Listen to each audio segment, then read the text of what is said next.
गेहूं की जो बिजाई है वो लगभग एरिया के अंदर स्टार्ट हो चुकी है। गेहूं बिजाई के बाद में हम कौन कौन से जो हर्बिसाइड है वो हमें प्रयोग करने चाहिए, क्योंकि गेहूं के अंदर कुछ एरिया में गुल डंडा, मंडूसी या फिर इसे मामा भी बोल देते हैं, इस तरह की जो समस्या है वो अत्यधिक मात्रा में देखने को मिलती है।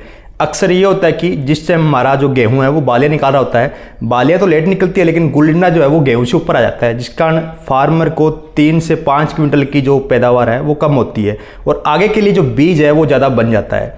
किसान साथियों, अगर आपको आवाज़ क्लियर नहीं आ रही है तो माफ़ी चाहता हूँ क्योंकि थोड़ी सी तबीयत ख़राब है। आपको मैं एक दो जो जानकारी है वो पहले बता देता हूँ क्योंकि इसी वीडियो से रिलेटेड जानकारियाँ हैं। एक तो ये तीनों जो दवाइयाँ आती है, बायर की मोमोजी है, जिदुआ है बासप की और पीआई की अवकीरा, इनके अंदर बड़ी ही धांधली चल रही है। नंबर 2 पर बात करता हूं कि अगले वर्ष बासप कंपनी जो है वो जिदुआ गोल्ड या जिदुआ प्लस के नाम से सेम जो टेक्निकल है वो लेके आएगी। उसमें फ़र्क क्या होगा कि 1 लीटर दवा के अंदर ये जो अपना जिदुआ है वो उसके अंदर मिक्स होगा, वह पेंडी, दोनों दवाई एक ही बोतल के अंदर मिक्स होगी। जो फॉर्मुलेशन है वो काफ़ी यूनिक रहेगी। अभी फ़िलहाल उस दवाई की जो डेमो है वो लगने स्टार्ट हो चुके हैं, यानी कि डेमो जो है वो आ चुके हैं, तो हम उसे लगा करके देखेंगे क्या इसका जो रिजल्ट है वो रहेगा। अब हम बात करते हैं कि इन दवाइयों के अंदर धांधली क्या रहती है। पहले हम थोड़ा सा इनका मोड ऑफ एक्शन, काम करने का जो तरीका है वो जान जाते हैं। वीडियो हो सकता है कि लंबी हो, थोड़ा सा पूरा जरूर सुन लेना। बायर कंपनी की आती है मोमोजी, तो बायर वाले क्या कहते हैं कि हमारी आप ये जो दवाई है वो सिंगल यूज करें, इसके साथ आप पेंडी ना डालें। इसका कारण क्या है, क्योंकि बायर के पास पेंडी नहीं है। अगर बायर पेंडी बेचने लगेगी तो बायर की जो अटलांटिस है वो कब बिकेगी।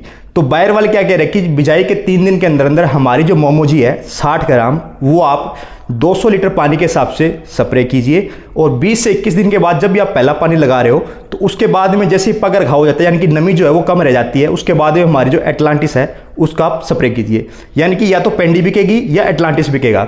अब अगर हम इस दवाई का मोड ऑफ एक्शन जान लेते हैं, मोमोजी, जिदुआ या फिर इसके अंदर टेक्निकल पाया जाता है पायरोक्सीसल्फोन। ये जो टेक्निकल है वो तब एक्टिव होता है जब इसे अत्यधिक मात्रा में नमी मिलती हो, यानी कि जैसे हमने गेहूं की बिजाई की उस समय अगर हम पेंडी डालते हैं तो पेंडी क्या है कि कम नमी के ऊपर कार्य करती है, यानी कि जो खरपतवार है उसे उगने से रोकती है, एक लेयर बना लेती है। जिस टाइम हम 18 या 20 दिन के आसपास पहला जो पानी है वो अनिवार्य होता है अगर आपने ये दवाई डाली है। उसका कारण क्या है कि जितना आप लेट पानी करोगे तो वो जो जिदुआ है या अवकीरा है या फिर मोमोजी है, वो जो टेक्निकल है पायरोक्सीसल्फोन, उसकी जो स्ट्रेंथ पावर है वो कम होती जाती है, इसलिए जल्दी जो नमी है उस टेक्निकल को प्रोवाइड करवानी पड़ती है। अब इसमें 2 बातें आती है। पेंटामेथिलीन ने क्या किया कि 30-40% जो गुल डंडा है उसे उगने से रोक दिया। जो गुल डंडा पानी लगाने के बाद में उगेगा, यानी कि जब जिस बीज को नमी बाद में मिलेगा पानी तब भी तो गुल डंडा उगेगा ना, वो जो गुल डंडा उगेगा तो वहां पर ये जो पायरोक्सीसल्फोन टेक्निकल है जिसे आप जिदुआ, अवकीरा या फिर मोमोजी बोल देते हो, ये एक्टिव हो जाता है। ये जब एक्टिव होगा तो ये क्या करता है कि जो भी गुल डंडा का जर्मिनेशन हुआ, जो भी बीज से गुल डंडा बाहर निकला, उसकी जो जड़ें हैं उसको कमजोर कर देता है, लकवा टाइप बना देता है, यानी कि वो उगते ही खत्म होने के कगार पे चला जाता है। टोटली अगर हम बात करें एवरेज, तो एक खेत के अंदर 1 एकड़ में जो गुल डंडे की रोकथाम है, ये पेंडी प्लस में पायरोक्सीसल्फोन जो टेक्निकल है वो 60 से लेके 65% तक रोकथाम करता है। ना तो ये 100% करता है, ना ही 90% करता है। इसकी एवरेज जो रोकने की क्षमता है गुल डंडा वो 60 से लेके 65% के आसपास ही रहती है।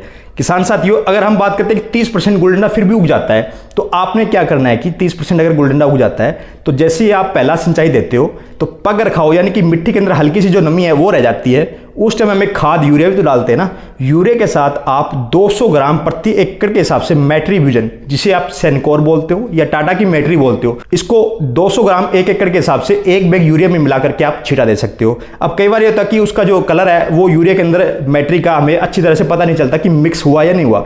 अगर अच्छी तरह से मिक्स नहीं होता ना तो वहां पर गेहूं जलने की दिक्कत आ जाती है, यानी कि उसका जो छिटा है वो डबल लग जाता है, कई जगह ज़्यादा मात्रा पड़ जाती है मैट्री की, तो वो गेहूं वहां से जला देता है। तो आप क्या करना कि 100-150 ग्राम हल्दी ले लेना, हल्दी के अंदर मैट्री को मिक्स करना, उसके बाद मैट्री को आप यूरिया में मिक्स करना, ताकि पीला कलर जो होगा ना आप अच्छे तरीके से यूरिया में से मिक्स कर सकते हो। ध्यान रहे किसान साथियों, अगर आप 200 ग्राम मैट्री को नीचे डाल रहे हो तो पानी बिल्कुल नमी कम होनी चाहिए। जिस टाइम आप सिंचाई करते हो उसके 2 या 3 दिन बाद जब पानी हल्का सा सूख जाता है उस समय आपको मैट्री डालना है। और मौसम का ध्यान रखें कि 2-3 दिन तक बारिश का जो मौसम है वो ना बताया हो। आगे हम बात कर लें कि आप मैट्री का जो प्रयोग है वो कैसे करो डिटेल के अंदर। ये तो बात होगी हमारी मोमोजी के बारे में। किसान साथियों, अब बात आती है इसी खर्च की।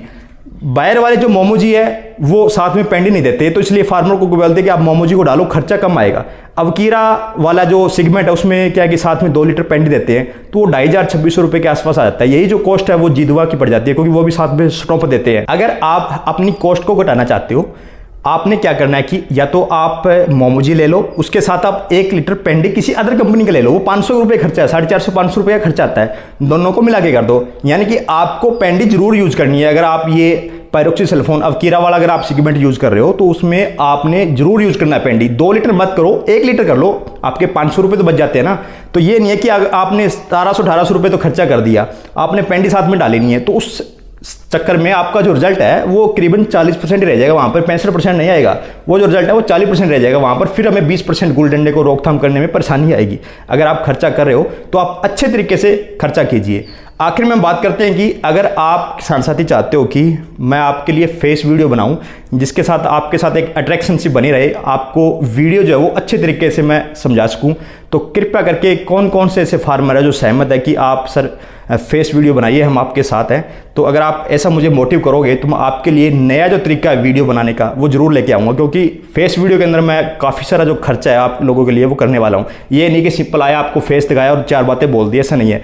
अगर हम फेस वीडियो बनाएंगे तो आपको अच्छे तरीके से ही समझाएंगे, वो जो तरीका मेरा क्या होगा आप देख सकते हो। उम्मीद करता हूँ किसान साथियों जानकारी आपको अच्छी लगी होगी। धन्यवाद।